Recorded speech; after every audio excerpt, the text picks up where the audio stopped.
historical black college in the city of Detroit. I think that would be amazing, and I think you're just the president to be able to make that happen. It's an interesting idea, actually. I think that you can. They've got a lot of money now. We're all set, so I don't know, well, maybe we can work something out. I think you can We'll make talk it about happen. that. I would love to talk about that. Thanks. Also, funding for home repairs for our seniors. Our seniors are really struggling, and everyone does not have children. Everyone does not have a spouse, and they don't have family they can count on. So our seniors are suffering because they do not have money for repairs for their roofs, for ramps, and for their porches. And it's something extremely important to them, and to be able to maintain, as you know, to be able to maintain seniors in their homes is life-changing. I mean, we have programs that assist, but we don't have programs that directly address this within a community to be able to empower seniors to stay in their homes. And I think we can make a whole world of difference by doing that. And you've considered everything else that I wanted to talk about. No, but I think your idea about historically black colleges, universities coming here, one real good one, Yes. I think it's a great idea.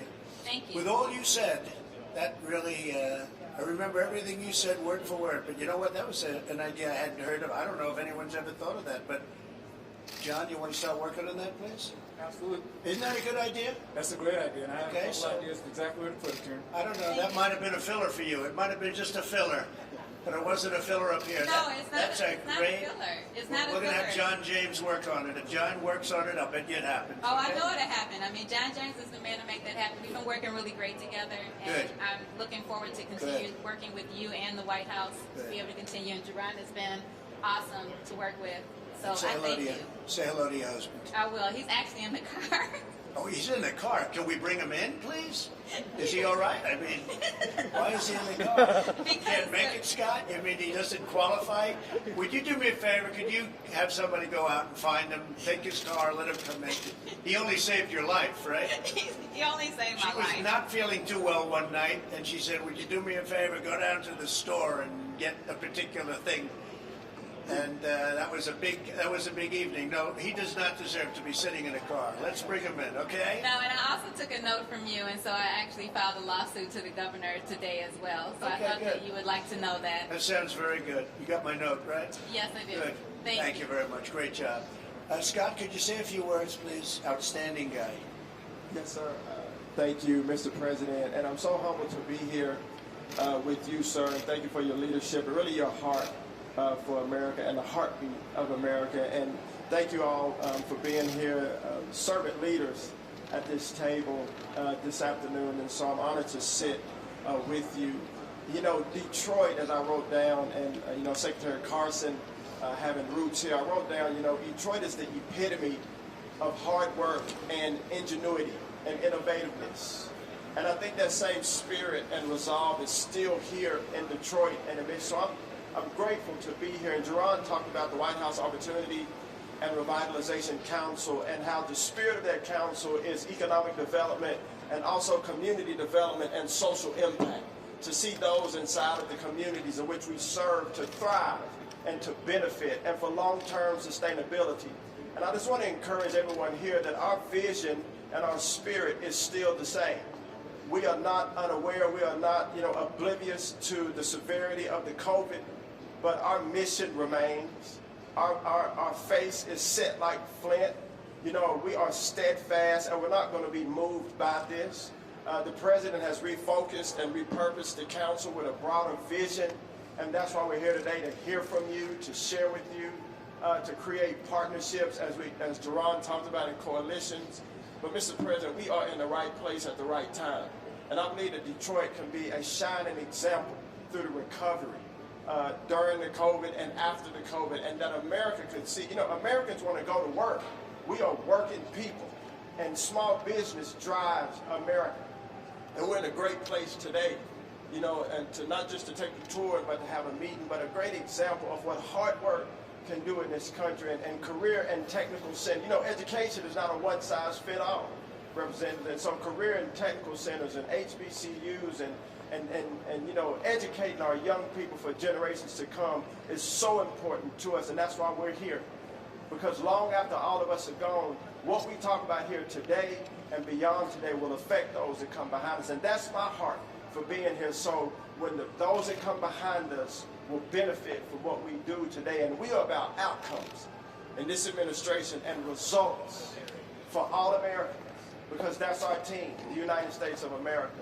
So, Mr. President, thank you. Thank you very for much. bringing my really, it's just a great honor to serve. And thanks for doing a great job. Really doing a great job.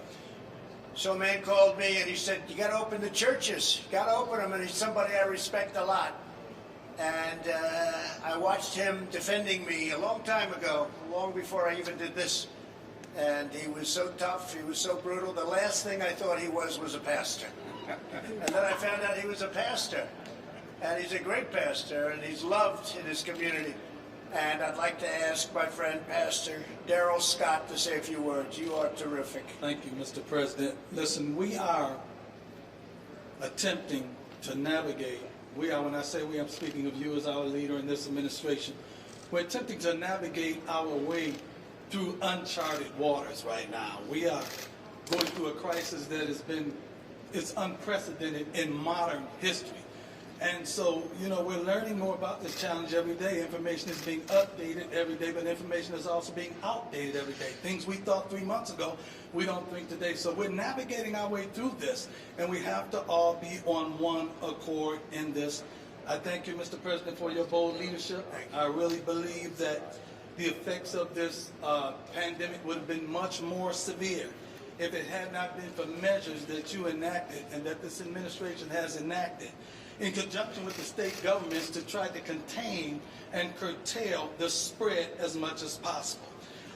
This president has pledged to give assistance to underserved communities that are impacted by this COVID-19 virus. He has pledged to give us assistance in those areas, which will actually coincide with the president's already existing initiatives in the urban communities throughout this country. This assistance that he provides regarding this COVID-19 virus will be another layer. It will add another layer to the president's already existing urban revitalization efforts. This president is providing PPP loans that are focused in and on minority and urban and underserved and disadvantaged and distressed communities. You've already stated how you're providing unprecedented funding for HBCUs. He's provided billions for entities that are staples in the black community, child care centers, and so they can remain open during this time.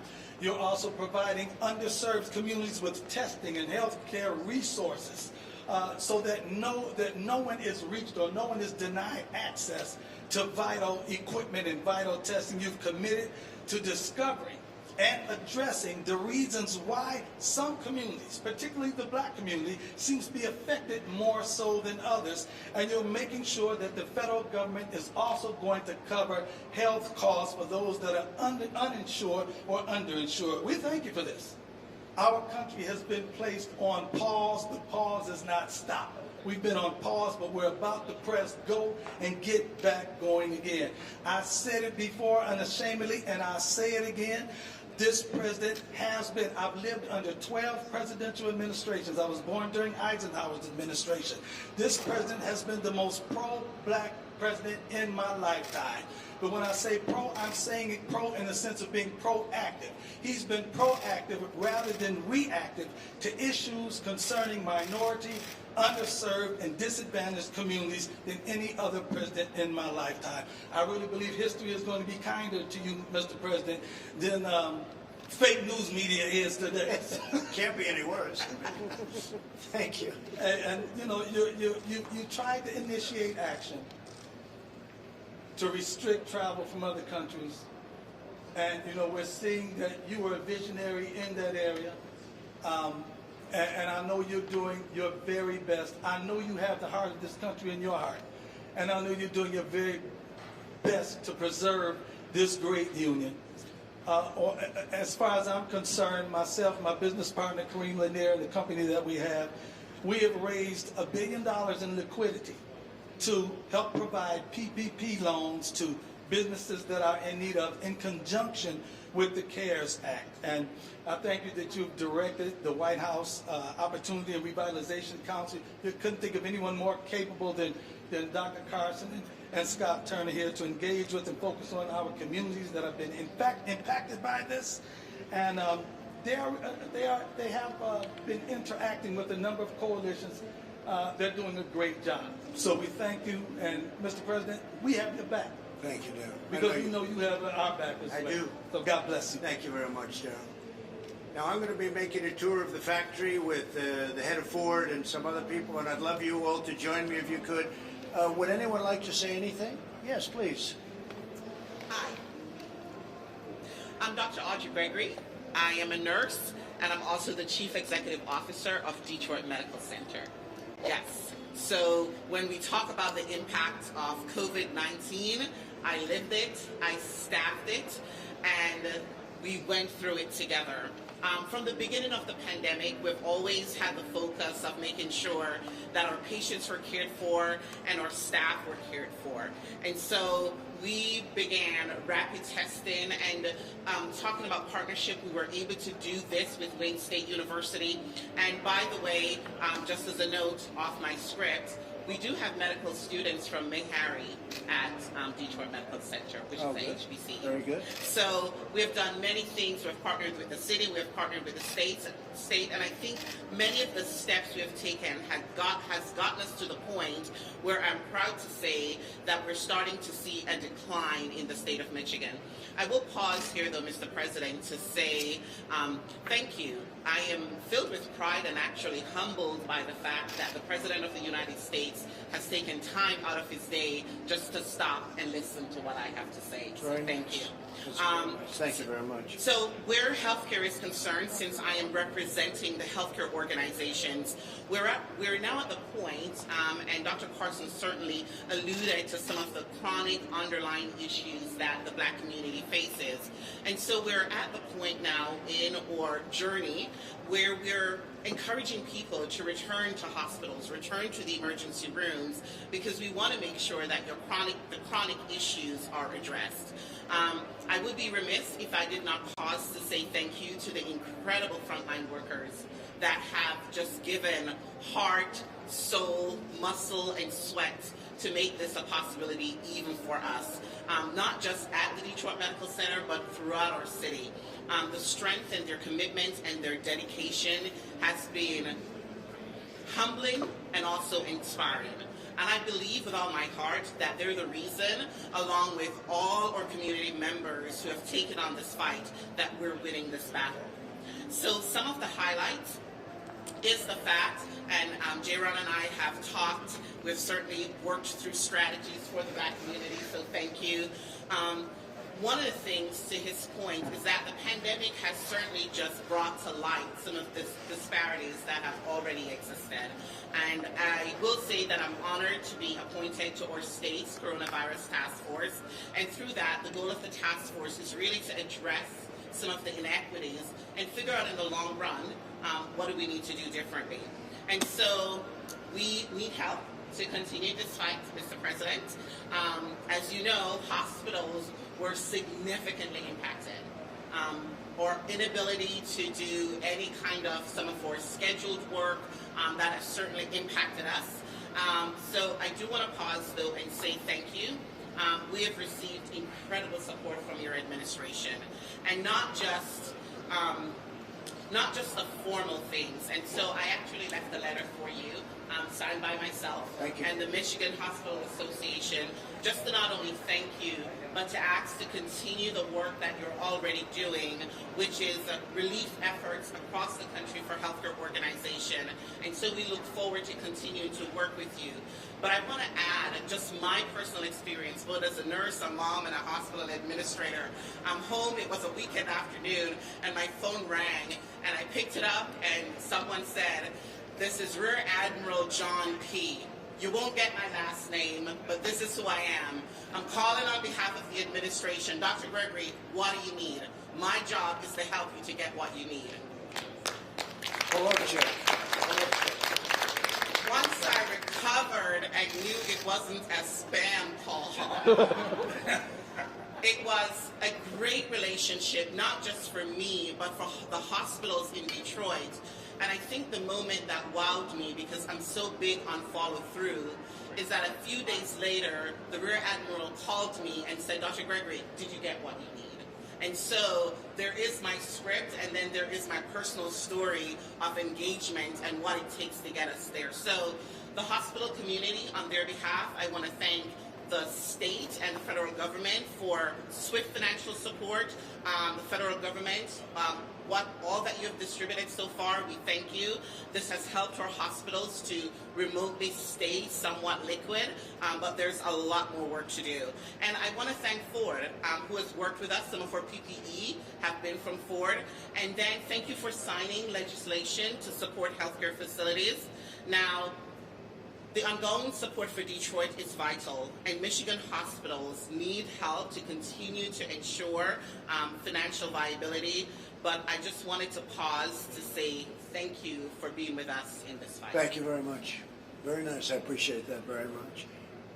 Alfonso, if you could. And I guess we're going to be a little bit late. We have the head of Ford waiting for us right now. We're going to walk through the plant, so we'll go perhaps quickly. And I think we have Robin going to speak too, right? So why don't we go quickly, and we'll take a couple of questions from the fake news, and then we'll go and tour the plant. Yes, Mr. President. Thank you. Say it's an honor to be here. It's an honor to be invited out. As a developer working with several communities in the state of Michigan, I believe that the Opportunity Zone has been a great opportunity.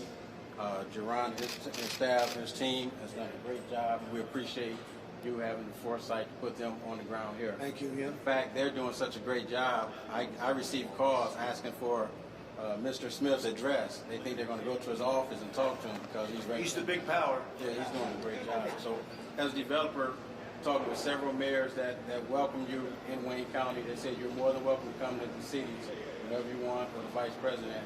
I would just like to say thank you, and the Opportunity Zone and what it brings to the communities is very good. And we have some projects that's actually shovel ready now that the pandemic is slowing, and it's allowing us to get back to our daily routine. And we're looking forward to getting the shovels to the ground. Thank you very much. Thanks, Alfonso. I appreciate it. I heard you're doing really well, too. That's great. Robin? Hello. Hi, Mr. President. How are you? Such an honor to meet Thank you. It's my honor. Thank you so much. I want to first tell you thank you so much.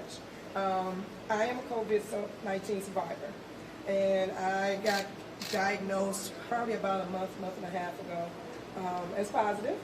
And just sitting at home and watching TV and heard you talk about hydrochloroquine and talked to my doctor. We took it, and within 5 days, I'm here to say I'm good to go. So A lot of people have said that. yes, and so I want to first. I thank go you. off it tomorrow, I think.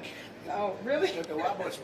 Yes. I was exposed to a couple of people, and I said, let's give it a shot. The doctor said he recommends it, but I looked at the story of Karen and many others, and I said, what do we have to lose? That's what I said. Anyway, so you had a good experience. I had an excellent experience. A lot of people do. Yeah, it was, I'm a used to have bronchitis as a child. And so to have that breathing interaction going on again from, I'm telling my age, from about 30 or 40 years later, it's just like, whoa, what's going on here? So to be able to get that particular prescription and be able to take it and to be able to breathe again and within hours was just amazing. So, and I'll be honest with you. If you had the bronchitis problem, you're a prime target of this invisible enemy. Right. Yeah. I thought I grew out of it. You know how they say you grow out of things, and so I haven't had an actual episode since I was 13 years old. Right. So to have one when I'm now 50, which I might as well tell it now, is just like, okay, wow, where'd this come from? So right. it was quite a little scary thing, but I must admit, it was like I said, within hours. How bad did it get? I had to really calm myself down and kind of go through it. But the disease itself, was it a rough bout? Or yes, it was made I much was easier? night sweats, the whole 9 yard, fever, coughing, little weird cough. The cough wasn't the same as a normal cough. It's kind of like a weird type of cough. But yeah, I went through the whole gamut of it. But thank God I was able to stay at home and I did recover. Right. And you hear a lot of different stories, especially with Karen. I've met Karen a couple of times. I know Alfonso from doing, the opportunity zones, development, things like that in real estate. But that was something that was a little bit scary. So I do actually, just from watching you on TV and hearing you talk about it, I was able to call my doctor and say, listen, hey, let's try this because, you know, this must be what's going on. And then I need to get tested on top of that. So at that time, we had to have prescriptions to get tested. And so he wrote the script, we got it done, and I was positive, and we got the hydrochloroquine, actually we fought a cocktail with the azithromycin and the zinc. And like I said, I took it at 8:30, 9 o'clock, 9:30 that morning, 9:30 in the morning. By 4 or 5 o'clock, I was breathing good. So it There are worked. many people with that experience, they just don't want to write about it. It's too bad. So I first want to thank you. Many people. Thank you for that information, because information is key. And when you're in real estate, you realize the more information that you know, the more things you can get done. And I am very thankful for that. And like I said, we're working in our opportunity zones. We thank you for that in Detroit. Our property values and everything in Detroit is moving up. We have a lot of heavy players that are doing a lot of things in those zones to bring those properties values back up for our residents. And that's amazing. So I thank you a lot for that. Thank you. It's a great story. Thank you very much. Appreciate it. Do you have any questions real fast, folks? And any questions for anybody in the room? John? Mr. President, I'll remove this. I had a negative test this morning, so it should be good. Good. We've heard from a number of people over the last few weeks, Mr. President, as the numbers have started to go down, the number of deaths have started to go down, hospital capacity has increased. You say that the goal of mitigation was to ensure that the hospitals did not become overwhelmed. We appear, for the most part, to be at that point. So why not just reopen the country on a more rapid basis than we are now? What are your thoughts? Well, we want them to reopen, John. The numbers are going down very substantially without question. I mean, very powerfully going down. You look at Florida, you look at Georgia, you look at many other states, the numbers are going down, and they've been open or very substantially open and pretty much completely open in some cases, and we want them to reopen. I mean, literally, I just got off the phone with CDC and I talked about churches. I said, I want the churches to open, and the people want the churches to open, and I think you'll have something come down very soon from CDC. We want to get our churches back. It's our country's coming back. We did the right thing. I think you'd agree. I think we would have had, you know, well over 1 million, could have been 1.5 million to 2.5 million people dead. So we did the right thing. It would have been a horrible. Can you imagine if you saw what we have now and multiply that times 15 or 20 times? So we did the right thing, but we now want to get going. And we also learned a lot about the disease during this time. Nobody knew. We learned about the tremendous contagion and the problems. We learned a lot of very important facts. But now it's time for our country to open again. And I think you'll start with churches. I think you'll start with some other states that have been very resistant. You have a lot of, unfortunately in this case, Democrat governors. I think they think it's good politics to keep it closed. But what are they doing? They're hurting themselves. I don't think it is good politics. They're hurting themselves. They're hurting their state. And it's not good. So I think you're going to see pretty much people are going to, I think they're being forced to open, frankly. The people want to get out. You'll break the country if you don't. And I think they look at it as a possible November question. It's not a November question. It happens to be very bad for them. So you're going to see that happening, I think, John. I think that your third quarter is going to be that transition quarter. We're almost there. It's going to be the transition quarter, and it's going to be really good. But the fourth quarter is going to be big, and next year is going to be a big year for this country. How close are we to, in your words, breaking the country unless we start the reopening process more quickly? Well, I think we're very close to opening up the rest. I think there's a lot of pressure put on certain governors that should be further along. They should be further along than they are, and they should not be doing what they're doing. So we'll see what happens, but the country's going to be in a very good place, very good place. And we have a lot of ammunition left. You know what that means. There's a lot of ammunition left in the country in terms of the Fed and the Treasury and all the people that are working on it. We have a lot of ammunition left, unlimited ammunition if we need it, but we won't need it. Mr. President, are you prioritizing the reopening of churches over other establishments? No. But I think churches, to me, they're so important in terms of the psyche of our country. Beyond, I mean, to me, they use the word essential. I think churches are essential. It's so important People want to be in their churches. It's wonderful to sit home and watch something on a laptop, but it can never be the same as being in a church and being with your friends. And they want to have it opened, and I think that's going to be happening very shortly, very, very shortly. So that'll be put out maybe tomorrow, maybe today. Okay? Mr. President, you had said yesterday in a tweet that you might withdraw funding from Michigan.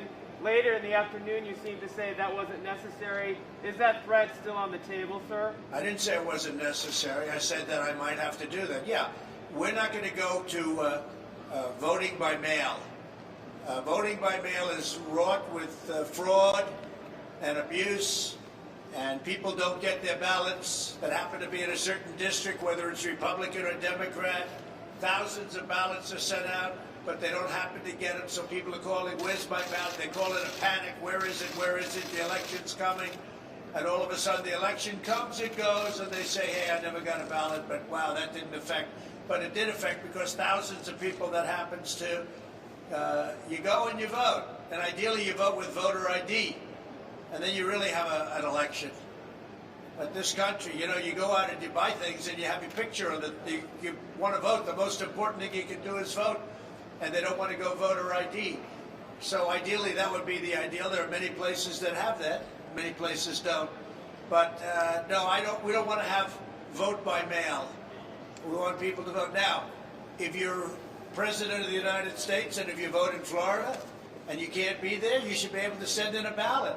If you're not well, you're feeling terrible, you're sick, you have a reasonable excuse, just a reasonable excuse, you should be able to vote by mail-in.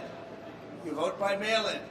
But when they send, in the case of Nevada, where they want to send out thousands and thousands of ballots, and then they're going to send them back. Who knows who signed the ballot? Is anybody standing there acknowledging, oh, that was Mr. Smith? That was Pastor Darrell Scott. That was Scott Turner. That was John James, the great John James, who better win. Because you would be missing something, Michigan, if you don't vote for this guy. But, you know, who are these people that are voting? They get it, it comes by mail, maybe it doesn't come. A lot of the problem is they're not shipped to certain areas. You know, if you have an all-Democrat area, now I have to tell you, the abuse tended to be on a certain side rather than another side. We won't get into that. And frankly, the Republicans won a very big event on Tuesday where we have a man named Mike Garcia as a congressman in a Democrat area. It was not expected to happen, and he won by a lot of votes. You know about that, John? That was a big decision. That was an incredible victory. First time in 22 years. 22. So something's happening. But that was a vote by mail. They mailed it in, and actually the Democrats saw they were losing, and all of a sudden they threw voter booths up in certain Democrat areas. I wouldn't say that was so good, right? But it didn't have much of an impact. So Mike Garcia won, and we won in Wisconsin. But we can't do that. To vote, to really vote, and without fraud, you have to go and you have to vote at the polling place. People have to check you in. Go ahead, John. So can you just clarify, sir, what federal funding you're considering removing from Michigan? Oh, I'm not going to discuss that. There are so many forms of funding, and we're not going to discuss that. What we want is we want good, straight, honest voting. Okay? Honest voting. And by the way, if that could be honest, which obviously it can't be, you get a ballot, you're sitting in your bedroom signing it. Who knows who's signing it? Who knows that it ever gets to your house? Who knows that they don't pirate? You know, they pirate these applications. They print new voting forms, and then they send them around. People sign them, or one person signs them with different pens and a different signature every time. It's obviously there's going to be fraud. We're not babies.